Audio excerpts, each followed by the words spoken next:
tried to focus more on Nashville specifically.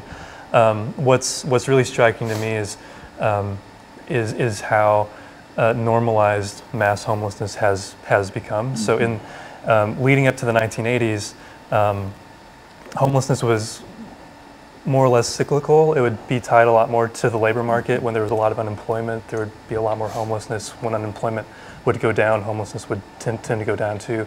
But starting in the late 70s, early 1980s, we started to see this sustained mass homelessness. And the bottom floor estimates today are about 500,000 nationally, although it's that's not counting a lot of people, so it's probably over 1 million at least.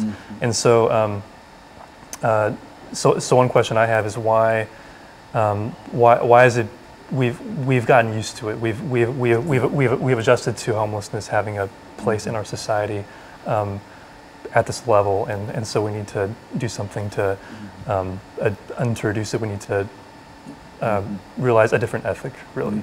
But so one. There are several approaches being adopted by Nashville to reduce homelessness. I mean, there's more of the preventive side, building affordable housing.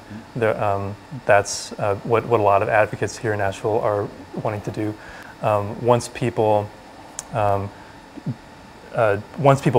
become homeless, one debate nationally has been how do you what's the best way to get people back into housing. Yeah.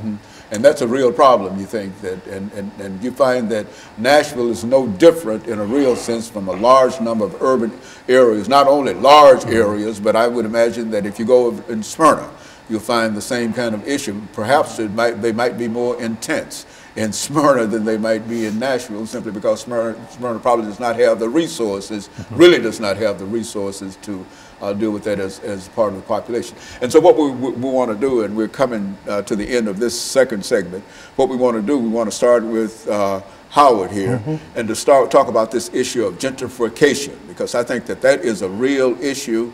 And I think we see all of these great buildings going up in Nashville. We're becoming urban, but in a real sense, a large number of folks are suffering because of it. And so what we're going to do, we're going to take this first commercial break, and we'll be back with our audience following this very, very short commercial break.